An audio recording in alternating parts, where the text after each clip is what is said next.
পবিত্র ঈদ উল আজহায় আল আকসা মসজিদ প্রাঙ্গণে মুসল্লিদের প্রবেশে কড়াকড়ি আরোপ করেছিল ইসরায়েলি বাহিনী।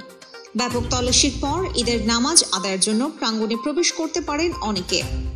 জেরুজালেম ইসলামিক ওয়াকফ জানায়, আজ আল আকসায় 40,000-এর বেশি মুসল্লি ঈদের নামাজ আদায় করেছেন। ওয়াফা সংবাদ মাধ্যমের খবর, কড়াকড়ির পরও আজ রোববার আল আকসায় হাজারো মুসল্লি পবিত্র ঈদ উল আজহার নামাজ আদায় করেছেন। আসা যাওয়ার পথে অনেক ইসরায়েলি বাহিনীর হাতে নিগ্রহের শিকার হয়েছেন। এদিকে খেলার মধ্যে ঈদ পড়ে যাওয়া ক্রিকেটারদের জন্য নতুন কিছু নয় বাংলাদেশের।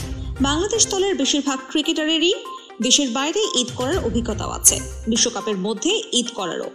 টি-20 বিশ্বকাপ খেলতে আসার সময় প্রস্তুতি ছিল এই দিনটির। জানাই ছিল ঈদের দিন বাংলাদেশ দল থাকবে সেন্ট ভিনসেন্টে। সেই ঈদের দিনটি কবে তা নিয়ে অবশ্য গত দুদিনই দুরকম কথা শোনা গেছে। সৌদি আরবের সঙ্গে মিলিয়ে ঈদ করেন যুক্তরাষ্ট্র ও কানাডার ইসলাম ধর্মাবলম্বীরা। সেন্ট ভিনসেন্টেই তাহলে সেটি হওয়া উচিত। তাহলে ঈদ হওয়ার কথা 16 জুন, মানে আজ। কিন্তু স্টেডিয়ামের পাশে ছোট মসজিদের ইমাম জানিয়েছেন ঈদ হবে 17 জুন, অর্থাৎ বাংলাদেশে যেদিন হবে সেদিন। সোমবার সকাল 7টায় সেন্ট ভিনসেন্টে ঈদের একমাত্র জামাত হবে।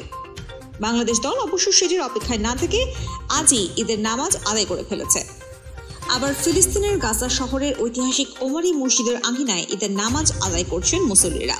ইসরায়েলের বোমাবর্ষণে এই মসজিদ ব্যাপক ক্ষতিগ্রস্ত হয়েছিল। তারপরও সাহস করে সেখানে নামাজ আদায় করতে যান মুসল্লিরা।